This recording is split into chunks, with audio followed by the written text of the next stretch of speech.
కొడాలి నాని మీ అందరికీ తెలుసు, open heart surgery జరిగిందని ప్రస్తుతం ఆయన ఏదో ట్రీట్మెంట్ తీసుకుంటున్నారని చెప్పేసి అందరూ అనుకుంటున్నారు. అయితే ఇక్కడ ఈ మధ్య తాజాగా ఒక కుంభకోణం వెలుగులోకి వచ్చిన తర్వాత ఆయనకి ఏదైతే పార్టీలో పనిచేస్తున్నాడంటే ప్రభుత్వంలో పనిచేస్తున్నటువంటి కొంతమంది అధికారులు ఆయనకి ఇన్ఫర్మేషన్ పాస్ చేసిన తర్వాత ఎట్టి పరిస్థితిలో నన్ను అరెస్ట్ చేస్తారనేటువంటి భయంతో ఆయన తన అంటే ఒక చిన్న విషయం గుర్తుపెట్టుకోవాలి మీరు.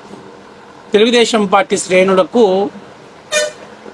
ప్రతి అరెస్ట్ అనేది ఒక బూస్టింగ్ ఇచ్చింది. అందులో ముఖ్యంగా తీసుకుంటే ఎవడైతే బోరుగడ్డ అనిల్ తర్వాత అరెస్ట్ అయిన తర్వాత మీరు అంతకుముందు అరెస్ట్ అయినటువంటి ఇంటూరు రవికిరణ్ వీళ్ళందరికంటే కూడా తెలుగుదేశం పార్టీ శ్రేణులకు మోస్ట్ ఇంపార్టెంట్ అండ్ హ్యాపీనెస్ ఇచ్చినటువంటి అరెస్టులు ఏంటయ్యానంటే బోరుగడ్డ అనిల్ అరెస్ట్ ఒకటి, తర్వాత వల్లభనేని వంశీ. వీళ్ళిద్దరిని అరెస్ట్ ఎంతలాగుందో కొడాలి నాని అరెస్ట్ అయితే అంతకి మూడు రెట్లు లోకేష్ అసలు ఏ పని చేయకపోయినా, లోకేష్ లేకపోతే చంద్రబాబు నాయుడు కార్యకర్తలకు ఎలాంటి పని చేయకపోయినా కొడాలి నానిని అరెస్ట్ చేస్తే తెలుగుదేశం పార్టీ శ్రేణులకు 100కి 100% పార్టీ మీద సాటిస్ఫై అవుతారు. ఏంటి ఏమన్నా కొడాలి నాని ఏమన్నా తెలుగుదేశం పార్టీ శ్రేణులకి ఏమన్నా ఆస్తులు ఏమైనా ఎగ్గొట్టాడా, డబ్బులు ఏమైనా ఎగ్గొట్టాడంటే లేదు. అందులో కూడా కార్యకర్తలు, అందుకే తెలుగుదేశం పార్టీకి 45 ఏళ్ల సుదీర్ఘమైనటువంటి వేరు వ్యవస్థ ఉంది. ఎన్నో ఆటుపోట్లు తట్టుకుంది, ఎన్నో ఆత్మ గౌరవాన్ని నిలబెట్టుకునే సందర్భాలు నిరూపించుకుంది. ఎన్నోసార్లు దెబ్బ తగిలిన ప్రతిసారి మళ్ళీ రెట్టింపు ఉత్సాహంతో నిలబడగలిగింది, తలబడగలిగింది, ప్రత్యర్థుల్ని పడగొట్టగలిగిందంటే తెలుగుదేశం పార్టీ దగ్గర ఉన్నటువంటి బలమైనటువంటి కార్యకర్తలు అనేటువంటి ఒక బలమైనటువంటి ఒక దృఢ బంధం అనేది ఉంది పార్టీలో. అది ఉన్నంత వరకు కూడా ఎవ్వడు తెలుగుదేశం పార్టీని కానీ ఇంకెవరు కూడా టచ్ చేయలేరు అనేది 100కి 100% నిజం. అయితే 2024లో రాష్ట్రంలో కూటమి అలయన్స్ ద్వారా అధికారంలోకి వచ్చాక కార్యకర్తలు కొంత అసంతృప్తి ఉన్నమాట వాస్తవ విషయమే.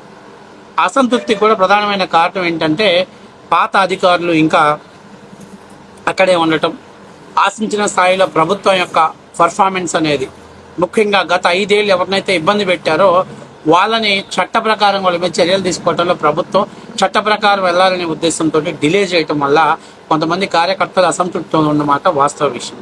అందులో ముఖ్యంగా ఈ కొడాలి నానికి, ఆర్కే రోజా లాంటి వాళ్ళకి టైం పెరిగే కొంది కార్యకర్తల్లో చంద్రబాబు నాయుడు ఇంకా మారడు, అదే పాత విధానంలో ఉంటాడు, వీళ్ళ కనీసం పనిష్ చేయడు అనేటువంటిది ఒక ఆలోచన, ఒక పార్టీ మీద ఒక చిన్న వ్యతిరేకత అనేది స్పష్టంగా ఉంది. సో అందులో కార్యకర్తలకు డబల్ బూస్ట్ ఇవ్వాలి అని అంటే ఖచ్చితంగా కొడాలి నాని అనేటువంటి వ్యక్తిని అరెస్ట్ చేస్తే కానీ తెలుగుదేశం పార్టీ కార్యకర్తలకు డబల్ బూస్టింగ్ ఇవ్వలేదు. చాలామంది మాట్లాడతారు, ఇలా మాట్లాడవచ్చు, అతను హాస్పిటల్లో ఉన్నాడు అని చాలామంది పత్తిత్తు కబుర్లు మాట్లాడతారు. అలాంటి వాళ్ళకి నేను చెప్పేది ఏంటంటే, అమ్మా ఇక్కడ ఎవరు పత్తిత్తులు లేరమ్మా, రాజకీయం మాత్రమే చేయాలి తప్పించి వ్యక్తిగత విషయాలకి, వ్యక్తిగత కుటుంబాల జోలికి వెళ్ళే ఏ వెధవకైనా నోరు అదుపులో పెట్టుకోకుండా గుట్కా తమ్మాకులు తిని బయటకు వచ్చి క్లీనర్గాల్లాగా మాట్లాడే ప్రతి వాడికి కూడా నేను చెప్పేది ఏంటంటే, ఇంతకంటే ఎక్కువ ఆశించడంలో తప్పు లేదు. కొడాలి నానిని అరెస్ట్ చేస్తే అయ్యో పాప అనేవాడు ఆంధ్రప్రదేశ్లో అసలు వాడు మనిషే కాదు. సో ఇది వాస్తవ విషయం, నేను ఓపెన్గా మాట్లాడేస్తున్నా. రేపొద్దున తెలుగుదేశం పార్టీలో ఇలాంటి సైకోలు ఉన్నారు, మేం కాదు నాయన సైకోలు అని అంటే ఇక నిన్న చెప్పారు, షర్మిలారెడ్డి గారే బయటకు వచ్చి చెప్పారు, తల్లి మీద మేనమామ మేనకోడలు అల్లుడు యొక్క ఆస్తిని కొట్టేసేవాళ్ళు, తల్లి మీద కేసు పెట్టి కోర్టుకు ఇచ్చేవాడు, చెల్లెల మీద సోషల్ మీడియాలో పోస్టులు పెట్టించేవాడు, చెల్లెల యొక్క క్యారెక్టర్ని నీచంగా మరుస్తూ పోస్టులు పెట్టేవాళ్ళు, వాళ్ళు సైకోలు అంటారు. అదే నేను చెప్పలా, షర్మిలారెడ్డి గారే చెప్పారు. కాబట్టి వాళ్ళతో పోల్చుకున్నప్పుడు ఇక్కడ సైకోతత్వం కాదు, నువ్వు ధర్మం దారి తప్పిన వాడు. రాముడు అంతటి వాడు చెట్టుచాటు నుంచి బాణం వేశాడు, రాముడే ధర్మం కోసం వేశాడు. మరి అలాంటిది మనమంతా సామాన్య ప్రజలు, రాక్షసులు అనేవాడు నేలకు కోరాల్సిందే, అది ఎప్పటికైనా జరగాల్సిందే. కాబట్టి ఆ కోణంలో చూసినప్పుడు నేనైతే సైకోతత్వం అని అనుకోవట్లేదు, 100కు 100% ఇది జరుగుంటే బాగుండి అనిపిస్తుంది. ఇక ముఖ్యమైన విషయం అసలు ఏంటి ఆ స్కామ్ ఏంటయ్యానంటే, మీ అందరికీ తెలుసు, అప్పట్లో పౌర సరఫరాల శాఖ మంత్రిగా ఉన్నాడు. అరే సన్న బియ్యం ఈరా గుట్కాగా అంటే సన్న బియ్యం లేదు నా సన్నాసి నా కొడకల్లారా అని చెప్పి మాట్లాడిన సందర్భాలు ఉన్నాయి. సో అప్పుడు ఏం చేశారంటే రేషన్ బియ్యాన్ని డోర్ డెలివరీ అనేటువంటి పథకం ద్వారా ఆటోలని కొనుగోలు చేశారు పెద్ద ఎత్తున. ఈ ఆటోలకి అప్పట్లో రాష్ట్ర ప్రభుత్వం ఒక 58,000 ఎంతో సబ్సిడీ ఇచ్చేసింది. మిగిలినటువంటివి లోన్ సిస్టమ్ ద్వారా దాంట్లో వీళ్ళు జాబ్ చేస్తూ ఉంటే వాళ్ళ శాలరీలో రికవరీ చేసుకుంటూ వాటిని ఈఎంఐల రూపంలో కట్టాలని చెప్పేసి ప్రభుత్వం నిర్ణయం చేసుకుంది. అయితే వీళ్ళు కోట్ చేసిన ధర బయట ధరతో పోల్చుకుంటూ చాలా హెచ్చు ధరలో ఉంది. అంతేకాకుండా ఏదైతే వీళ్ళు ఏం చెప్పారంటే ఇంటింటికి డోర్ డెలివరీ ఇస్తామన్నారో అది చేయటం చేతగాక వీళ్ళు ఏం చేస్తారంటే వీధి చివర ఒక చోట పెట్టి అక్కడ రేషన్ బియ్యాన్ని పంపిణీ చేయడం జరిగింది. సో ఏదైతే వాళ్ళు పెట్టినటువంటి ఉద్దేశాన్ని నెరవేర్చలేకపోయారు. రెండవది మార్కెట్ ప్రైస్ కంటే కూడా అధిక ధరతోటి కోట్ చేశారు. ఈ బల్బులో ఇన్ని మొత్తం కొంటున్నప్పుడు ఎక్కడైనా కానీ మార్కెట్ ధర కంటే కూడా ఇంకా లో రేట్లో రావాలి. కానీ బల్బులో చేయటం ద్వారా చేసినప్పటికీ కూడా మార్కెట్ రేట్ కంటే అదనంగా చెల్లించడం, దాని మీద పూర్తి స్థాయిలో ఇప్పుడు కొన్ని అనుమానాలు నిమృతం అవుతున్నాయి. కాబట్టి వాటి మీద పూర్తి స్థాయిలో దర్యాప్తు చేయాలని, దాని మీద పూర్తి స్థాయిలో విచారణ సాగించాలని చెప్పేసి ఆంధ్రప్రదేశ్ ప్రభుత్వం సిఐడి వాళ్ళకి ఒక సిట్టు దర్యాప్తు ఏర్పాటు చేయాలని చెప్పి నిర్ణయం తీసుకుంది. ఈ సిట్టు దర్యాప్తు కానీ చేస్తే దీని మీద పూర్తి స్థాయిలో విచారణ చేస్తే ఒప్పట్లో పౌర సరఫరాల శాఖ మంత్రిగా పనిచేసింది అప్పటి మన కొడాలి నాని అలియాస్ వెంకటేశ్వరరావు గారు. కాబట్టి ఖచ్చితంగా దీన్ని పూర్తి స్థాయిలో ఒక విషయం, ఏ స్కామ్ జరిగినా ఇందులో ఎమ్మెల్యేలు మంత్రుల పాత్ర కొంచెమే ఉంటుంది. కానీ ఒక్క కొడాలి నాని అంటే జగన్కే మాత్రమే దీంట్లో అంతిమ ఫలాలు అనేవి అందుతూ ఉంటాయి. సో ఆ రేషియోలో చూసుకున్నట్లయితే అప్పటి శాఖ మినిస్టర్గా ఉన్నటువంటి కొడాలి నాని కూడా ఇందులో బాధ్యులవుతాడు. కాబట్టి కొడాలి నానిని ప్రభుత్వం యొక్క నిధులను దుర్వినియోగం చేసినందుకు ఆయన శాఖ మీద ఆయన అరెస్ట్ చేయడం, విచారణ చేయడం జరుగుతుంది. ఆ విచారణలో ఫర్దర్ ఇన్వెస్టిగేషన్ ఎవరు చేయమన్నారు, ఎందుకు చేశారనేది బయటకు వస్తే తదనుగుణ తర్వాత ఆయన బాస్ పేరు చెప్తాడా లేకపోతే నేనే చేశానని చెప్పుకుంటాడు. దీని మొత్తం మీద పూర్తి స్థాయిలో విచారణ కోసమని రాష్ట్ర ప్రభుత్వం ఆదేశించబోతుంది.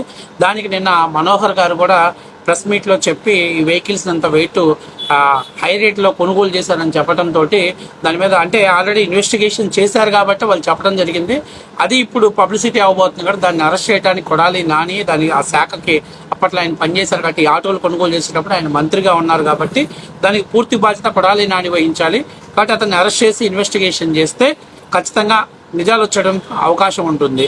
కానీ ఇక్కడ దీని మీద ఇన్వెస్టిగేషన్ సాగుతుంది అని తెలిసిన తర్వాత కొడాలి నాని ఏం చేశాడంటే ప్రస్తుతం తనకి హెల్త్ బాగాలేదని చెప్పి హైదరాబాద్కి వెళ్ళటం, అక్కడి నుంచి మళ్ళీ స్పెషల్ ట్రీట్మెంట్ కోసం అని చెప్పేసి ముంబై వెళ్ళి ముంబైలో హార్ట్ ఆపరేషన్ చేసుకున్నా అని చెప్పటం. సో ఇప్పుడు హార్ట్ ఆపరేషన్ చేసుకున్నాక ఆయన ప్రస్తుత పరిస్థితి సీరియస్గా ఉందని, శ్వాసకోశాలు మూసుకుపోయాయని, మరి 50% ఉండొచ్చో పోవచ్చో అని చెప్పి చెప్పటం, ఇవన్నీ కూడా పక్కన పెట్టేస్తే ఒక రకంగా రేపు ఏదైనా నానిని అరెస్ట్ చేయాలన్నా కూడా బైపాస్ స్టంట్ చేయించుకున్న ఎలా అరెస్ట్ చేస్తారనో దీన్ని కూడా వైఎస్ఆర్సీపీ బ్లైమ్ చేస్తారు. సో ఏది ఏమైనా న్యాయస్థానంలో ఈ పెద్ద స్కామ్ బయటపడేటప్పటికి హెల్త్ పేరుతోటి కొడాలి నాని ఎస్కేప్ అవ్వడం అనేది జరిగింది అనేటువంటిది ప్రస్తుతం ఆంధ్రప్రదేశ్లో ఊహల గుసగుసలాడుతున్నటువంటి మాట. అంతేకాకుండా గతంలో ఒక లా స్టూడెంట్ విశాఖ పరిధిలో ఒక కేసు నమోదు చేసింది కొడాలి నాని మీద. గౌరవమైనటువంటి శాసనసభ స్థానంలో ఉండి బూతులు మాట్లాడి ఆయన బూతులను ప్రభావితం చేస్తున్నాడు కాబట్టి ఆయన మీద చట్ట ప్రకారం చర్యలు తీసుకోవాలని చెప్పి చేసినప్పుడు అది గతంలో దాదాపుగా ఒక 7 సార్లు ఆమె స్టేషన్కి వెళ్ళి కంప్లైంట్ ఇవ్వడానికి వెళ్ళినా వాళ్ళు తీసుకోలేదు. కొత్త ప్రభుత్వం వచ్చిన తర్వాత ఆయన మీద కేసు తీసుకొని ప్రస్తుతం కోర్టులో కూడా అది విచారణ జరుగుతుంది. ఆ విచారణలో ఇది తప్పు అని భావిస్తే దాని మీద కూడా కొడాలి నానికి అరెస్ట్ అయ్యేటువంటి అవకాశం ఎక్కువ ఉంటుంది. అరెస్ట్ చేసి విచారణ చేస్తే మరి మన గుట్కా ప్రస్తుతం ఆరోగ్య పరిస్థితి సహకరించదు కాబట్టి సింపతి రాజకీయాలలో కొడాలి నానికి కలిసి వస్తా లేదా అని చూడాల్సిన పరిస్థితి. ఏది ఏమైనా గతంలో చంద్రబాబు నాయుడు అరెస్ట్ అయినప్పుడు కొడాలి నాని కూడా ఎన్ని మాటలు మాట్లాడాడో హాస్పిటల్లో ఉన్నటువంటి వ్యక్తులు మాట్లాడాడు అందరికీ తెలుసు. కాబట్టి ఇప్పుడు మనం మాట్లాడింది చాలా తక్కువ నేను అనుకుంటున్నా.